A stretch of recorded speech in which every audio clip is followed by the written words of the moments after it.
died a death in post-war Japan.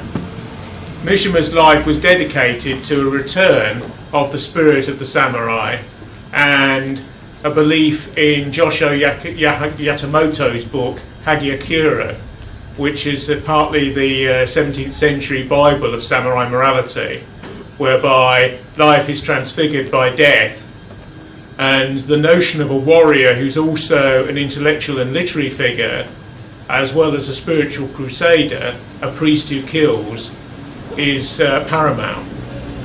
Japanese culture is distinct from almost all others on Earth and is still difficult to understand and conceptualize for many Westerners. One of the more glaring things about Japan is that material which is banned in the West is widely available, particularly in terms of pornography, over which there's very little restrictions at all, even in manga or Japanese comics, which are often amazingly hard-line and hardcore in Western terms. Japan is a strange society because the dialectics that move within it are oppositional and highly differentiated to those of the West. It's probably true that people who are self-identifying in the Western tradition have often admired elements about Japan, particularly Imperial Japan. There's a degree to which there's not so much a symmetry as a meaningful asymmetry by which the Japanese are perceived as a people who wanted to be themselves in their own way. Japanese thought is influenced by Confucian, Shintoist, Buddhist, Zen Buddhist and Taoist ideas, and a medley of these finds itself in the basis of what it is to be Japanese. One of the cardinal views is that life is dominated by the spirits of ancestors, and there's the notion of ancestor worship, which makes the family and the line of a family's inheritance extraordinarily important. These spirits are called kami, and there's the notion that they can intervene in one's actual life. These are supernatural ideas, but one of the tricks of Japanese culture, which is very similar to ancient Greece in this respect, is that all orders of opinion can accept these beliefs, because there are secular and atheistic interpretations of these belief systems as there are purely religious ones. As in ancient Greece, a woman could kneel or lie before a statue of a god, and yet rationalist intellectuals in the same civilization could regard the divine stories as entirely metaphorical, and yet they would all be accepted as Greek, and they would all be accepted as different definitions of what it was to be Greek, or to be a member of a Greek city-state. Mishima, for one, was obsessed by Greece, particularly ancient Greece, and incorporated quite a few Grecian odes and ethics into his books. Mishima was born into an upper-middle-class family in Tokyo, and was separated from his other siblings by his grandmother at an early age. A weak and rather effeminate child who was divorced from the company of boys on the orders of his grandmother, who was obsessed with death and had a rather morbid outlook, and was herself quite closely related to key members of the Japanese aristocracy. Mishima had a strange, rather twilight childhood up to the age of 12, when his grandmother died and he was reintroduced starkly to the rest of his family.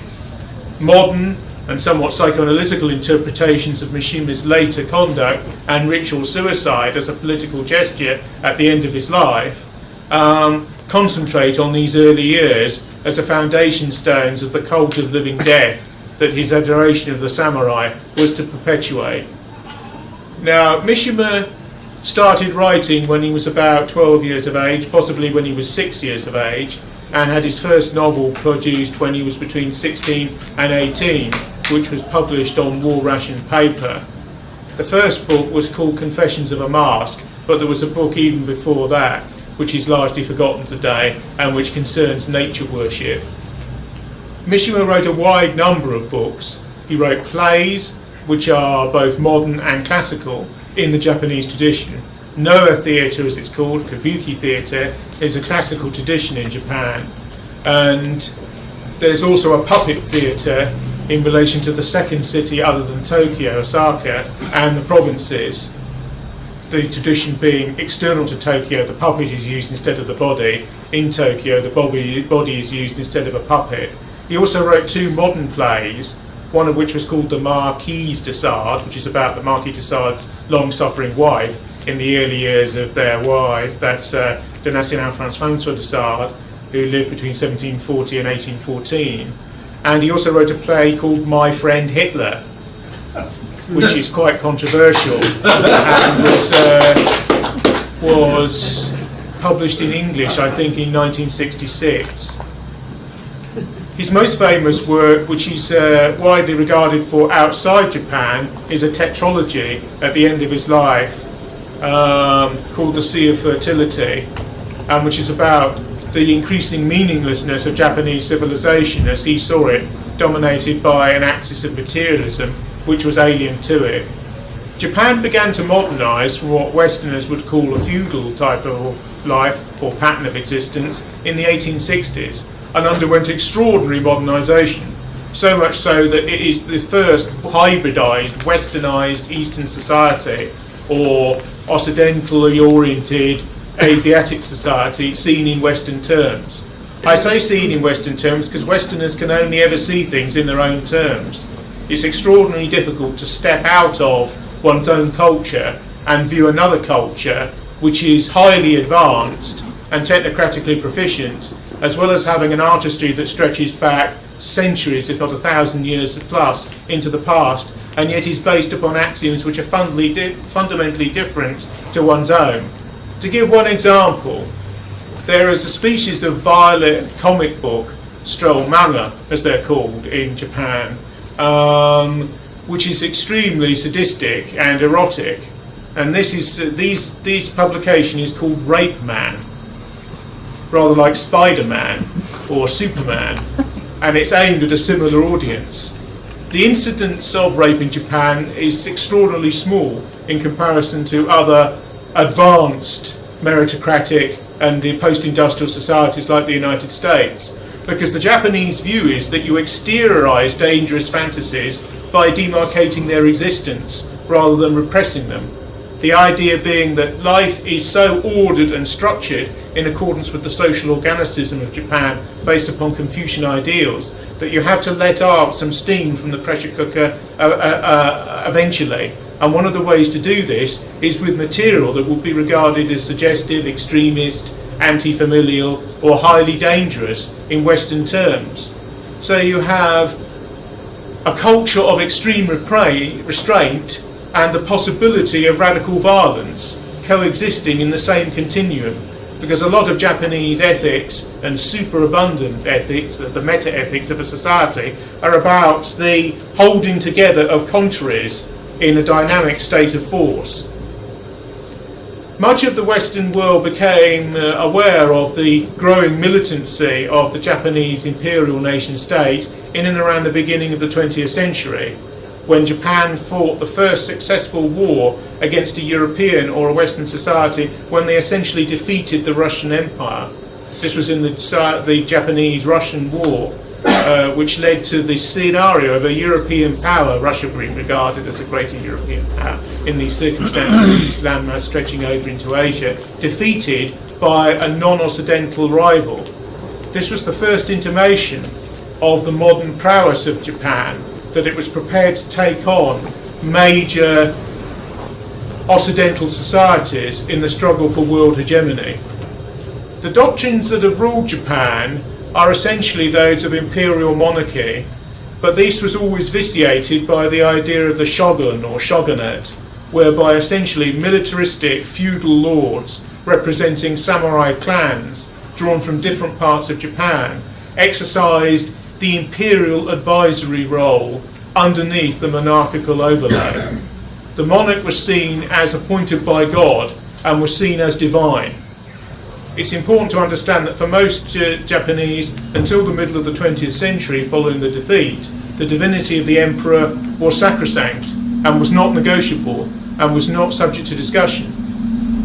In extreme right circles in Japan, one of the many reasons why Mishima is a controversial figure is because he's criticised the Emperor Hirohito at the end of the Second World War, when in fact he didn't abdicate and agreed to the American proposals that the Japanese constitution be fundamentally changed.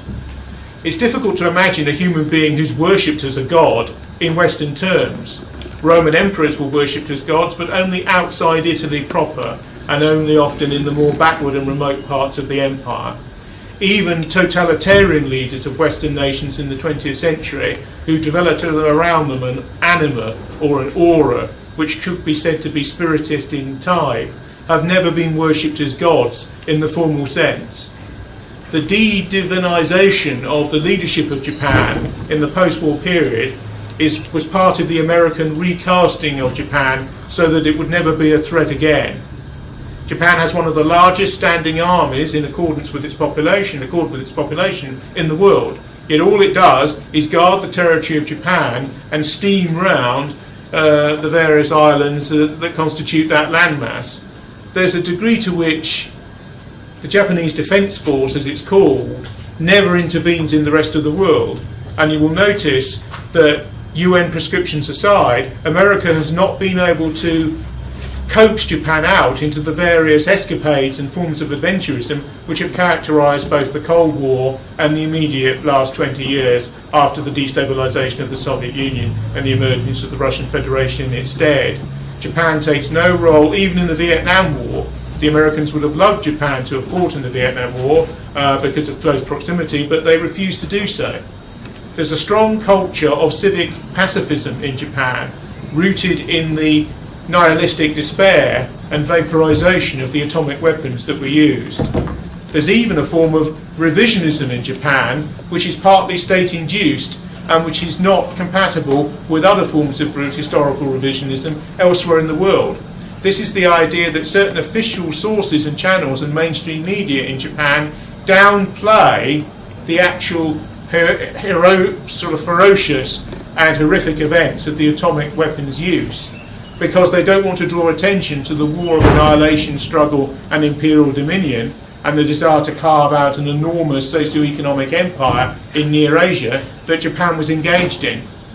There's also, this means that the victims of the bombing, and there were an enormous number of survivors in both of the cities, blame their own government for perpetuating the war against the United States and its Western allies, and in alliance with Nazi Germany and Fascist Japan. This is a Western ideology which has been seized upon by the victims of the atomic strikes and is often very powerfully used inside Japan.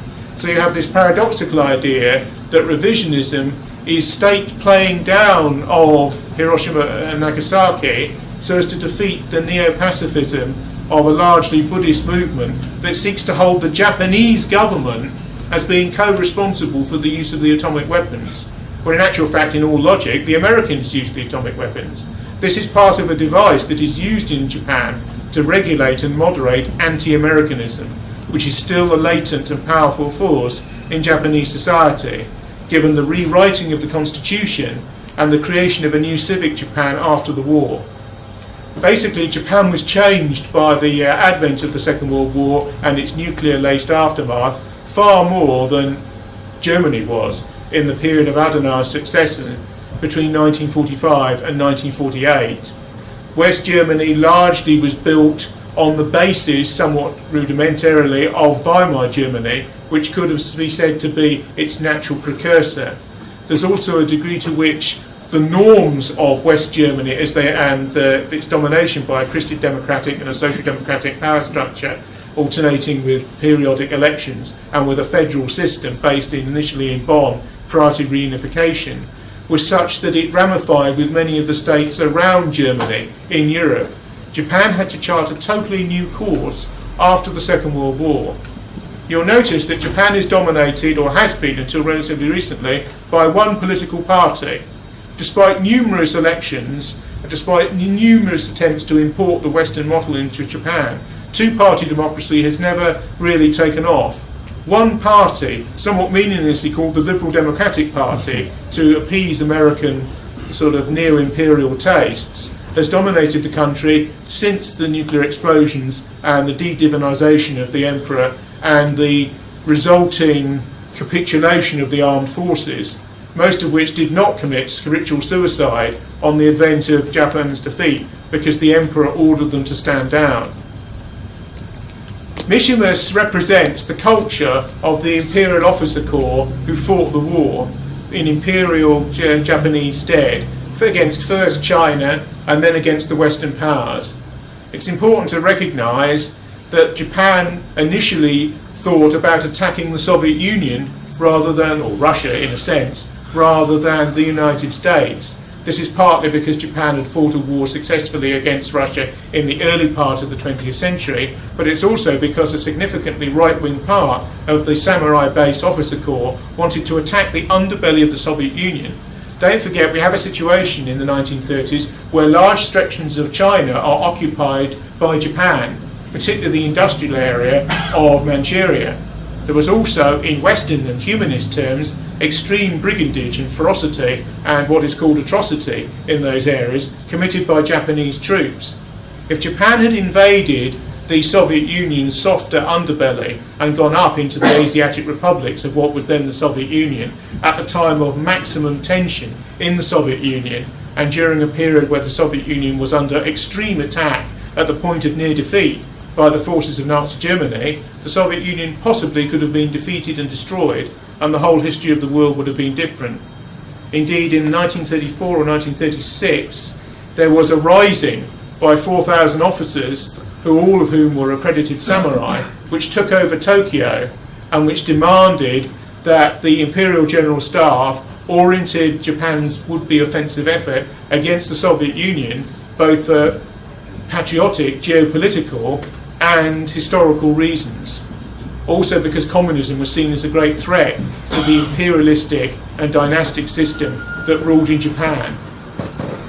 The samurai are a type of soldierly elite that has existed in other cultures in the world but rarely has been concretized to the degree that it took place in Japan. At times in Japanese history, 10% of the population were accredited samurai, including women who were married into samurai clans.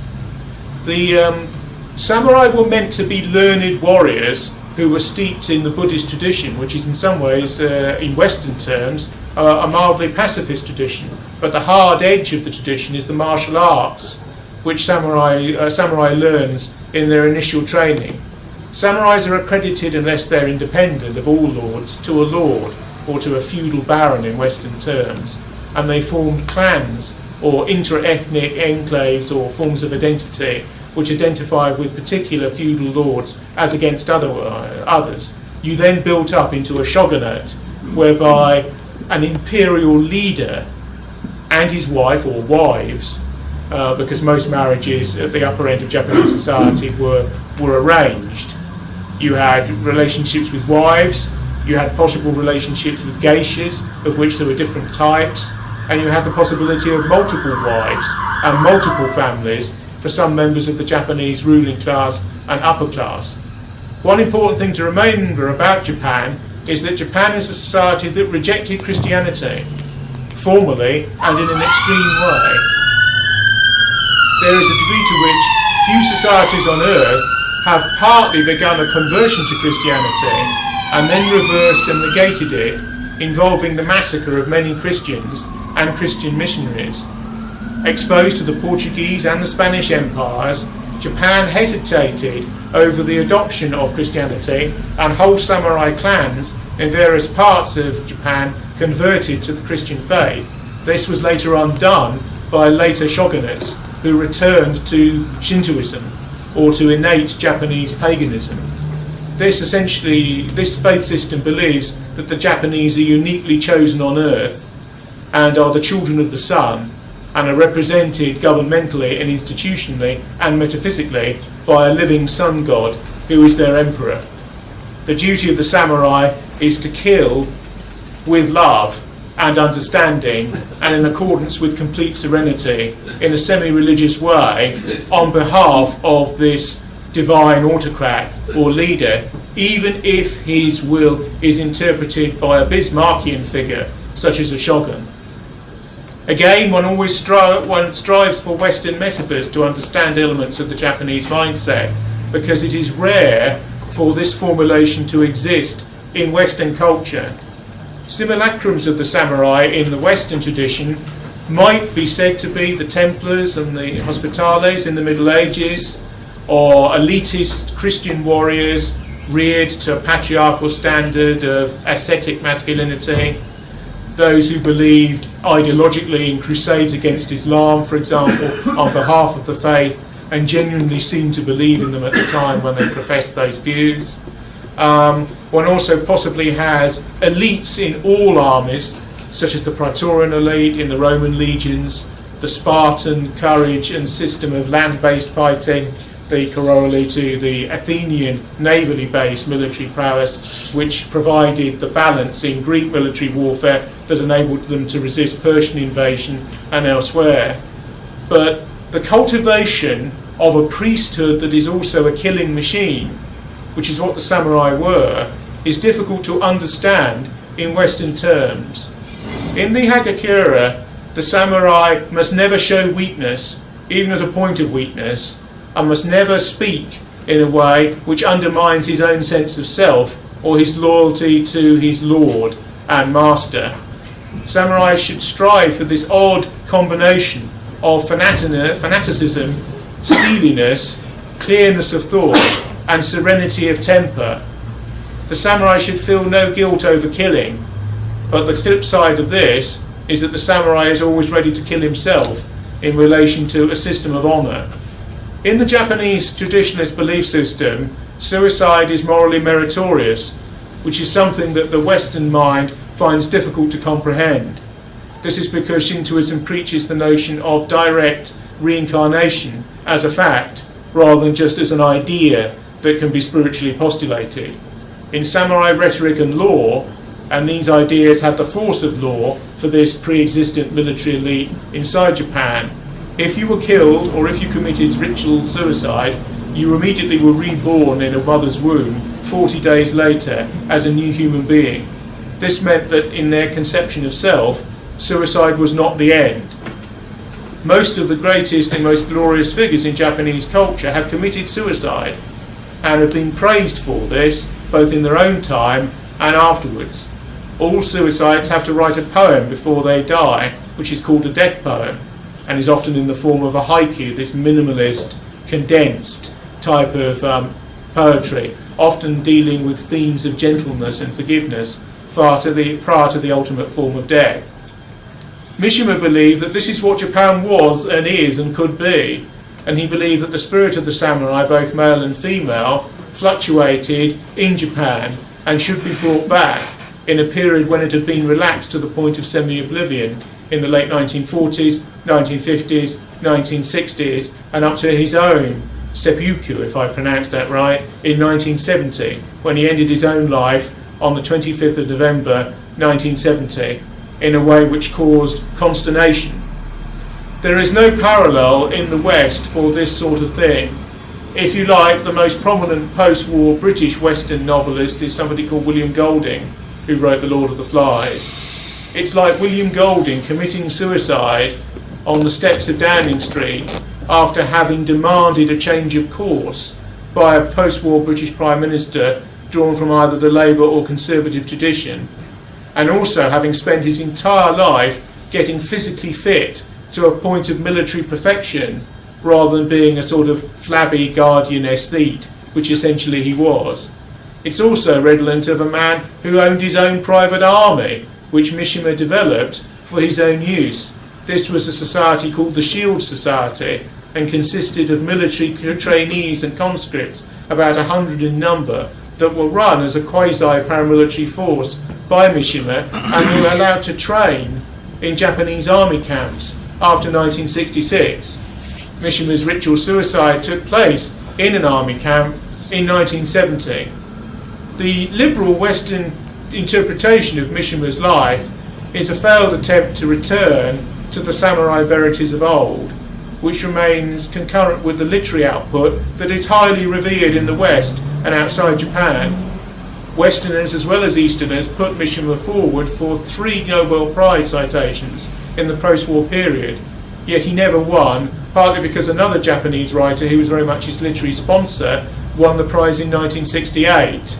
And Japanese culture is so difficult to understand from many mainstream Western perspectives that it was felt that in that generational era, another Japanese wouldn't win the prize after it had been adopted to one of their own number. So Mishima became gradually aware of the fact that he would have to wait for that. It's widely believed that he deserved the prize, as a number of other major writers in the Western world have done, but have not received it.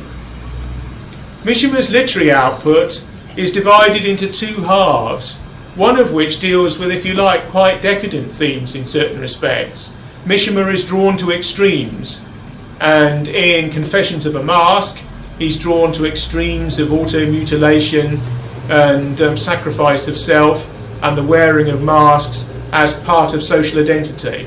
The concept of the mask is cardinal to what it is to be Japanese. So frightened are the Japanese of giving offence, which will lead to extreme violence, that extreme between individuals and or between groups, that a culture of extremely formal politeness is institutionalised, whereby no one must be seen to lose face in relation to a rival, a family member, a competitor, or somebody they're associated with in business, commerce, or state practice. This is quite opposed to the post-1960s belief in the Western world of emotional authentication, whereby people are professed to express their emotions, particularly in public, otherwise they will be belabouring under false consciousness, or will be internally divided or troubled. In Jungian psychoanalysis or analytical psychology, there's a belief that all people have a shadow, which is their more negative, ferocious, adversarial and barbaric side, and that to be a whole human being, this has to be integrated into the personality. In a Japanese way of thinking, this is already integrated into the personality and doesn't need to be shown because it will lead to conflict of a very barbaric manner. There's an extreme tension in Japanese society, and there are strong sadomasochistic features from a Western viewpoint in a society that holds itself taut and rigid, almost like a man in archery who's just about to release a longbow. And yet at the same time, there's a softness and a gentility and an aesthetic decorum, particularly about traditional Japanese attitudes, which strikes a Westerner as a belief in perfection and stylization. This ability to slip from stylization, the tea ceremony, for example, which is a key samurai ritual, copied by the rest of the culture, and which has to be separated from just tea drinking in an English sort of 4:30 in the afternoon sort of a way, and the possibility of extreme violence, which is always the legacy of the samurai tradition, and which lies at the heart of a lot of Japanese notions of themselves. The culture of the manga, or the film on paper, which is the comic book, which in the West is essentially regarded as a form for children and adolescents, which has to be outgrown when one transfers to proper books, and the adult version of which is the film rather than the comic or graphic novel. In Japan, some of the most senior artists and senior political figures in the society are people who write comic books, which are regarded as a major cultural form and are sold in their millions, if not the tens of millions. An enormous subculture within manga, which deals with every topic on earth, from cooking to romance to war worship, is the samurai genre, which spills over into television, film and books. Many of the samurai novels and plays and films strike Western audiences as stereotypical, but a Western parallel would be the fantasy of the Western in the United States. Everyone has probably seen A Fistful of Dollars with Clint Eastwood and has seen the Magnificent Seven, and these sorts of Westerns, all of which are based upon Japanese samurai films and cultural abstracts of that sort. One of the most remarkable samurai films of all time is by the greatest Japanese director, as many conceive it, inside and outside Japan, since the Second World War, a man called Kurosawa, who did a film called Ran, which means chaos, and which is a samurai version of King Lear, Shakespeare's, with Hamlet, preeminent play, possibly, next to Macbeth, Othello, and many others. This Japanese King Lear, which is an extraordinary piece of work and lasts for about 4 hours, is an attempt to distill the samurai ethic using a Western story. This is still controversial in Japan. Although many Japanese artists have been famous outside Japan, The belief in cultural and ethnic exclusivity is very extreme in Japan by Western standards. Even to this day, Kurosawa was heavily criticised for using a Western model in order to transmute Japanese meaning and form. It is still controversial even to use extra Japanese cultural forms in classical Japanese usage, even within modernity. Mishima got round this partly by transmuting Japanese forms in ways that Westerners could understand. In his novel called The Temple of the Golden Pavilion, he deals with a burning down of a Buddhist shrine by a psychopathic eccentric who was a classical outsider in terms that both Western and Eastern audiences could understand, but not necessarily sympathise with. The book calls Consternation in Japan and was based on a true case. The nearest parallel I can think of is Truman Capote's non-fiction novel In Cold Blood, which is about the murder of a Kansas family by two mid-American drifters whose internal psychological torments and anxieties are dealt with in extreme length by Capote prior to their judicial killing by the federal American system in, and I think, an Iowan penitentiary in the late 1960s. Mishima believed that a culture should be exclusive and that Japanese life and circumstances were unique and demanded unique answers inside Japan which were purely Japanese. Like all artists, his form of nationalism was one which did not necessarily appeal to right-wing nationalists inside Japan. Schrader's film, which is a very famous Hollywood film, and for a Hollywood film is a very good film, called Yukio Mishima, A Life in 4 Chapters. Schrader is most famous for his extremely violent, excoriating film about the transgression of American values called Taxi Driver, a film which many people will have seen, or at least heard of.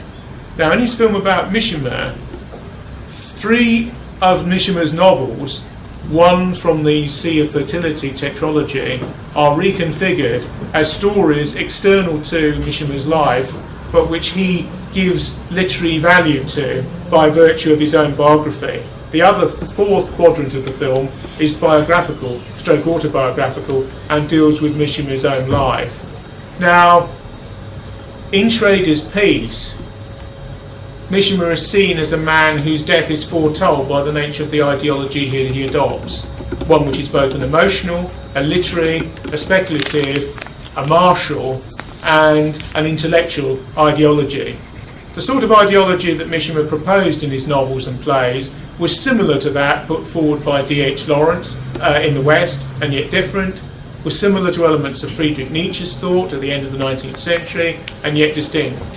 There was something also irreducibly other and Japanese about it, which no Westerner can completely grasp. I think there is something in the Western tradition which, although not frightened of suicide, regards it with a degree of disrespect. Certainly the idea that a suicide can be beautiful and is the apotheosis of a life and of a moment of religious intensity is not alien to the West, but it is relatively alien to the West, and has attracted few ideological adherents in most forms of Western history. The main Western group that preaches suicide at the moment is the Italian Sicilian American mafia, whereby a mafia don who is cornered by his colleagues and has nowhere to go is meant to open his veins in a warm bath, as certain senators and other leaders of the Roman Republic and Empire did in the ancient world. But the Western view of warriorship is always to try and survive so that you can fight on. Western terrorists rarely ever kill themselves, no matter how violent or fixated or paramilitary the logic of their own language and being might be.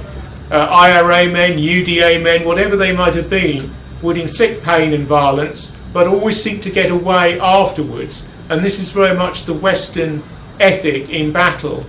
The idea of a deliberate sacrifice of self, which will occur in slaughter anyway, because a soldierly rearing and a military training is partly being trained for death, as all people in military command structures understand, because military life is where emotions are heightened to a degree which civilian life can no longer cope with the exertions, particularly the moral exertions, which are required. the nearest Western version to a man like Mishima, who in a way superseded him because he had a military background that Mishima couldn't boast, and because of the feebleness of Mishima's body when he came to be commissioned in the Japanese Imperial Army at the Second World War, couldn't ascribe to, is Ernst Junger. Ernst Junger is probably the supreme example of an artist, a literati, a secular spiritualist, and an extreme soldier who fought in the First World War for 4 years, from 1914 until 1918, was awarded 2 Iron Crosses, as well as the highest medal for valour, the Pour le Mérite medal of the Prussian Imperial Army, and was wounded 14 times at the front, to which he returned and only stood down with the surrender of the German Imperial forces at the armistice at the end of that conflict in 1918. If you read books like Fire and Blood, which is only available in Germany, or The Battle Exists Within Us, in German, or The Battle Exists Within Us, which is likewise only available in German, or the 2 versions of his 4-pronged wartime epic, which are available in English, The Storm of Steel and Cops 125, you come across a man who has a spiritual view of warfare and can be described as a Western samurai. The samurai tradition basically believes that the potential of a soldier has to be high rather than low. It's the combination of a university professor, a martial arts bodybuilder, and an extreme warrior. And this is an unusual combination, which in most societies has only been restricted to tiny little militaristic elites, or elites that guard an imperial or quasi-divine figure. The Praetorian Guards, the Invincibles in the Persian court, an organisation that was partly reinvigorated by the Shah of Iran during his period of power, the SS to a degree, and similar organisations that would now be called special forces, are the nearest you get in the Western tradition to the samurai ethic. But even then, your average SAS man could hardly be described as an intellectual or a literati, and nor is that insisted upon. However, the degree of physical courage, hardness, rectitude and readiness for martial conflict which Delta Force, the Navy SEALs in the United States, the Spetsnaz forces in the post-Soviet Russia, the Special Air Service Regiment and Special Boat Service Regiment, and the elite squads of the German and Italian army, and probably the elite of the French Foreign Legion as well, could be said to carry out, and do carry out, in Western near-imperial missions all over the Third World to this day, are the nearest you get to the sort of endless military training and subservience to authority that the samurai had to evince. There's also the combination of a degree of individualism as well, because these are warriors who are bound to have to fight on their own, often behind enemy lines. And it's noticeable in the enormous literature which prevails in modern Britain, or postmodern Britain, of the SAS warrior, the Andy McNabb subcultures and all their endless spin-offs in various media, whereby SAS men and their equivalents are sort of worshipped because of the yearning for a heroic figure and the yearning for a return to elements of heroic masculinity, which are shot through with individuality. But again, despite all the courage and military preponderance that such individual warriors, and individualistic warriors at that, will show, there is not the culture of a refined ethic of beauty, the religious sensibility, or the cult of intellectuality, which, although a small minority of samurai would actually have evinced in their own era, was nevertheless the guiding ideology of this type. The combination of the warrior and the aesthete is not uniquely Japanese, but the ideology that pushed them together was, and to a certain extent still is. After Japan modernised as a society in the 1860s, the Japanese imperial ruling class went for a national conscript army along Western lines. But the whole officer corps and the whole elite of the Japanese army, after the defeat of the shogunate, which involved a monarchical restoration in conceptual terms after the 1860s, was samurai in order and orientation. This in turn gets us into a very controversial area, which most studies of Mishima, which tend to be purely literary in form, tend to reject. This is the treatment of Western prisoners by the Japanese Imperial Army during the Second World War. Many Westerners still remember hideous disfigurements, malnutrition, and mistreatment of prisoners, both Western and Eastern, by the Imperial Japanese Army. The Mishimas of this world never really commented on this because their system of moral ethics is in some ways different to a dualist, a Manichaean, or a Christian system, or a Christianized system, or a post-Christian system. In Mishima's conception of the world, without speaking for him unduly, although it's there in texts such as The Way of the Samurai and Sun and Steel, and The Pathway of the Samurai is Death, and books about the heroic martyrs of the Japanese Imperial Army, is that pain and cruelty are part of life and are on a continuum with peace and benignity. So there's a degree to which there is not a moral soul searching about what is regarded as evil in other spiritual trajectories, although there would be no denial that evil can exist and that men in battle will perpetuate it. The important thing about the sort of pagan morality that the samurai evinced is that it was hierarchical rather than dual. Rather than behaving well or badly, a society such as this, or a caste such as this, drawn from a society, which it was probably quite unrepresentative of, as such elites always are, has a hierarchical notion of morality, whereby honour and the esteem that one is felt to be a part, and the esteem that one is held in by one's warrior colleagues, is more important than duelist preparations. So a samurai who has disobeyed an order, or has been caught in a cowardly act, or has retreated before the enemy, will be demanded to commit ritual suicide instantly, just like that, with little preparation, as has to be mentally prepared for this. Traditionally, samurai would cut the tops of their fingers off for minor indiscretions and for minor infractions of various rules in their honour-based system, which is called Bushido. And there is a sort of cultivation of the masochism of the flesh, as well as the extremity of externalised violence, which is a Japanese tradition, and which essentially affects their attitudes in all areas: aesthetic, literary, poetic, religious, and sensual and sexual as well.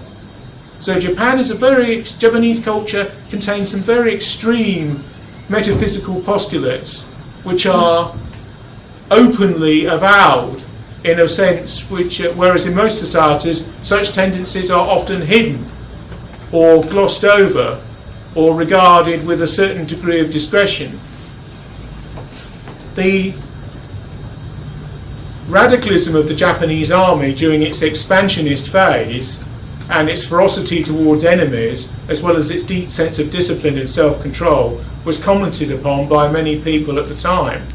Indeed, in the Rape of Nanking, for example, the German ambassador, in a society which Germany at that time was then moving towards alignment with West and East, described the conduct of Japanese troops as bestial, viewed in traditional Western terms. And this was a German cultural attaché at that particular Chinese embassy, which had been invaded from without by the Japanese Imperial Army. There's a degree to which Mishima, like Junger, about the excesses that the Prussian tradition can go in for on occasion, remains silent about these sorts of matters, much to the extreme anger of humanistic and moral Western critics. This is because their view of life is aesthetically different and supercharged in relation to what is currently part of present civility. One of Mishima's remarks about his own civilization was its effeminization, which is something that a large number of culturally right-wing criticisers of their own societies have put forward in the post-war period. It is quite true that the army and the military tradition has completely vacated the civilised and the civic space in nearly all Western societies, including the United States. Armies are purely professional and are no longer conscript. The bulk of the population never comes anywhere near armed force or the utilisation of that force. young westernized men never go in for military training. The last country to, one of the last Western countries to get rid of military training for the young was France, always done on the lines of cost, and because the military don't want a large number of the conscripts that they regard as very substandard troops that they have to lick into shape for sociological reasons and wouldn't be much good martially. This is why you have a confluence of cost-cutting, neoliberal politicians, and army and navy and air force technocrats who wish to get rid of conscript armies. Interestingly, in France's case, the last two political parties that voted for the tradition of mass military conscription were the Front National and the Communist Party of France. All of the parties in between them, in the middle if you like, centre-left and centre-right, voted for a paid, patriotic army of volunteers who were not going to, can someone turn that off please, who were not going to interfere with the business of military life. It's always true, of course, that armies constellate around elites, and even a professional vanguard army of people who wish to fight in such a force on behalf of their own nation, state or confederation form an elite in relation to the mass of the citizenry. But never before has the citizenry been so disempowered in relation to military life. Mishima didn't preach the militarization of Japanese life, which is what somebody like Ernst Jünger preached for interwar Germany in the 1920s and 1930s. There is a degree to which Mishima's belief was that the army should once again become the template of Japanese civilian life and should become the model for a post-war Japan which related to the pre-war Japan that went down in atomic defeat. After writing the better part of 100 novels and plays and non-fiction works, at least 40 of which stand alone as literary items, the West were quickly run off Whitings for money, Mishima proposed a solution to the dilemma of post-war Japan. Japan has been politically crucified in certain respects since the Second War, as has Germany. A very powerful country economically, and yet a country with almost no military resource outside or external to its own borders, and a country where people are afraid to summon up any foreign policy that can conflict with American global prerequisites. There's a degree to which the Japan of the post-war era is a politically humiliated society and a militarily humiliated society, which is also an economic superpower. Germany is certainly in relation to the rest of the European Union, is in much the same situation. Both countries have internalised their massive defeats in the second global conflagration of the 20th century. Both have related to those defeats in different ways. Both have engaged in an endless politics of apology and absence of self-defence in relation to what hostile Western historians tend to call the unmastered past. Don't forget, although it's regarded as obscure by most Westerners, the entire Japanese military leadership, often in a symbolic way, was put on trial after the Second World War. Massive war crimes trials were conducted along the Nuremberg pattern, despite the fact that atomic weapons had been used in order to finish the conflict on the Japanese peninsula.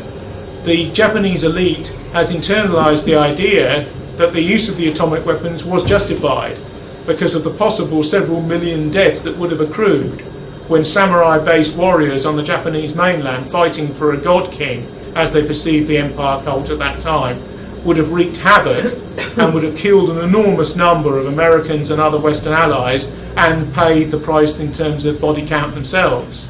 In this way of looking at things, or point of reference, the Western historiographical tradition regards the use of the atomic weapons, the only time they've ever been used in anger by one nation state against another, as justified, partly because it saved so much chaos and rancour which would have been occasioned by a conventional invasion of Japan. Although there is deep anger in Japan about the use of these weapons, in a typical fashion, a lot of that anger has been turned inwards, inside Japanese culture, in relation to pacifist usage, possible feminisation of life seen in masculine traditional samurai and martial terms, and in terms of the Buddhist tradition. There's little social anger towards the United States in a publicly affordable way. And this is because the United States is completely dominated and morally and mentally invaded post-war Japan to a degree that most Westerners cannot configure. It's only because Japanese culture is so distinct and freestanding and resistant to Westernization in some of its own terms that Westerners don't realise how much post-war Japan has been Westernized in America's image. Now, the belief that one author, rather like Ezra Pound in relation to fascist Italy as regards the governmental structures and economic power of the United States, could change this is part of the fantasy of what it is to be an important literary writer, particularly one who believes in the bardic tradition, the idea that writers speak for a whole people or writers speak for something more important than themselves. The liberal conception of the writer is of essentially a lonely creature scribbling or tapping away on a computer now in a room, whose products are sold and bought as any other commodity by those in the cultural marketplace. But the bardic tradition holds that the artist creates on behalf of a people and at least attempts to speak for large proportions of that people in key moments. Mishima's struggle with himself and with literature came to an end with the Sea of Fertility trilogy in the late 1960s, which talks a great deal about conspiratorial groups of small right-wingers who contrived with elements of the post-imperial Japanese military and general staff to overthrow the business, corporate and political elite of liberal democratic Japan and reinstitute emperor worship. In one of his essays, Mishima asks, why did the emperor have to become a human being? Because traditionally the emperor was not regarded as human in Japan up until about 1945-46 and thereafter. Mishima made his last stand and his last statement in an East Tokyo army base on the 25th of November 1970, when with either 3 or 4 acolytes from his Shield Society and dressed in largely pre-1945 and imperial Japanese military uniforms designed by himself, and with messages which were pithy statements of martial intent which Japanese warriors traditionally wear on their body. If you notice, in many Asiatic houses there are often slogans or pieces of Buddhist scripture that are written calligraphically on the wall as either banners or forms of art and essentially adopt the position of a painting on the wall. Sometimes Japanese warriors write a slogan such as death is the cardinal reality or something like that from the Hagyakura and fold it around their head with the imperial emblem of Japan, which is the sun. The Shield Society, which was Mishima's own personal militaristic little society, numbering around 100 persons, all of whom were supremely physically fit, all of whom were male, all of whom were invested with martial arts, were 2 imperial Japanese helmets from the 17th century, cast in red and facing each other. Mishima prepared banners and a proclamation which will be read out to the soldiers. He met under a pretext of political falsity General Mishita, who was in command of that particular East Tokyo army base. Swords and daggers, traditionally the samurai has a very long sword, he has 2 of them, and he has 2 short or stabbing swords. In samurai warriorship, the culture of modern war, killing from a distance, is disprivileged, even though of course in modern warfare the Japanese armies were highly organised and mechanistically capable and were as fully prepared to use modern weapons as anyone else. But interestingly, they dovetailed these ancient and modern ideas with the cult of suicide and reckless personal death for an imperial and popular mission. The cult of the kamikaze pilots, for example, who would dive their planes into American ships, causing massive explosions in their internal organs and workings and disable them and often destroy them in the Pacific theatre of war, was part and parcel of that particular endeavour. Mishima and his colleagues strode into Mishita's office, disarmed him, tied him up, produced some slogans on banners which they then draped from windows which led to a balcony outside this particular general's office, and then marched out to address the troops. About 1,000 troops were lined up for some internal Japanese army matter, and it spread like wildfire that Mishima or somebody was acting in a strange or possibly terrorist manner in relation to this base. By the end of Mishima's speech to the troops, which was relatively short, helicopters were flying overhead in an attempt to disrupt what he was saying. In his speech to the troops, which apart from its initial phase, when the troops stood in shocked silence, was received by jeers and hoots by the majority of them, Mishima demanded a return to the Empire of the Sun.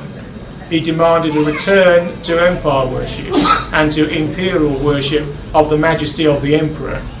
He demanded that the post-war emperor would be declared Tenno, be declared a god again, and be declared the god of the Japanese people. He also argued that the army ceased to be American mercenaries, as he called it, and returned to their traditional mission as the soul of Japan.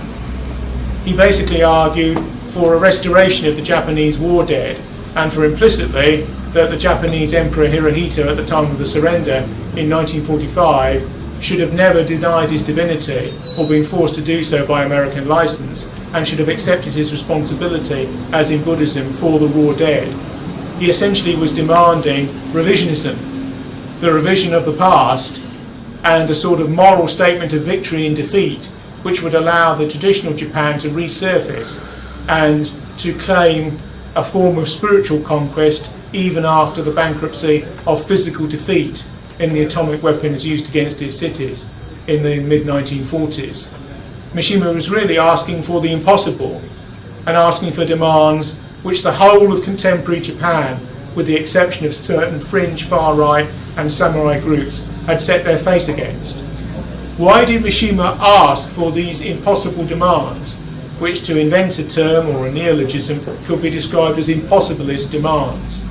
Many Western historians and literati believe that Mishima wanted to die and wished to commit suicide at this time, and used the call to arms of a renascent imperial Japan based upon god-emperor worship and the kami of the past as his excuse to commit harikiri or seppuku in either Western or Japanese terms. This may have some psychological truth to it. Mishima was obsessed with death and with the morbid undercurrents of life and with the samurai cult of self-extinguishment from a very early age. He certainly had planned his suicide and his will and his testamentary deposits over a year prior to the act. Every element of the act was thought through aesthetically. After his speech was rejected by the body of the troops, he went back into the room and said various Shintoist prayers with his 3 or 4 colleagues. He then knelt down and ripped open his belly with one of the shorter of the samurai knives, which is the beginning of the ritual suicide in Japanese warrior culture. At the end of this act, your head is literally severed by another samurai who stands behind you. The head is then held aloft, and then prayers are said over the head. His colleague committed ritual suicide in a similar way. There is also a degree to which, as often happens in real life, the chosen associate of the suicide, who later committed suicide himself, couldn't go through with the act, and a stronger hand of a third samurai had to be used in order to inflict the beheading. The 2 heads were then placed next to each other, and ritual Buddhist and Shintoist prayers were said over the dead. This is because, in their belief system, of course, you are reincarnated as new life after 40 days, and so this is not the end. It is a perpetuation of the prospect of a new beginning.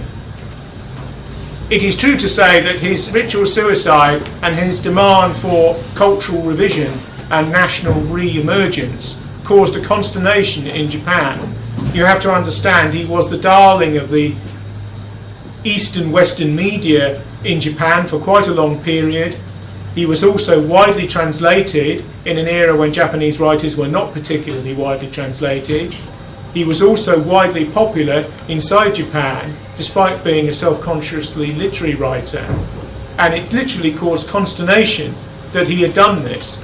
His revision and interpretive reissue of the Hagakure, the Bible of the Samurai, from 3 to 4 centuries before, became a bestseller in Japan after his funeral. 10,000 ordinary Japanese, not associated with right-wing groups or associated with nationalist caucuses or associated with samurai undercurrents inside or outside the Japanese army of the time, or associated with literary circles, attended Mishima's funeral, which was an event unheralded in the culture of the Japan of that time. It basically caused an enormous civic and psychological shock in Japan. Was Mishima on a trajectory of his own? Did he represent the soul of his people as he believed? Was his act a lonely and masochistic one, totally contrary to the postmodern and westernised wiles of contemporary Japan? Or was it, in a sense, a return, as he would have configured it, to fundamental verities about what it was to be Japanese, as against any other nationality on earth? Nobody really can come up with an answer. Possibly an answer is a medley of all of those questions put into one statement. A Westerner certainly is outside the remit of force and fire and the circle of the sun, which is necessary to ponder such questions. But there is a degree to which most of Yukio Mishima's major works have been translated into English, including Chronicles of a Mask, Sun and Steel, Marquis de Sade, My Friend Hitler, The Heroic War Dead of the Japanese Nation, The Temple of the Golden Pavilion, Forbidden Colours, the Sea of Fertility trilogy, and many others. And the interesting thing about them is they often deal with a decadent violence and an amorality, such as in The Soldier Who Fell from Grace with the Sea, unless the samurai ethic is put underneath them, and those sort of yearning for violence and for order, which he sees in traditional pre-modern, pre-Second World War versions of Japanese society, are reintroduced.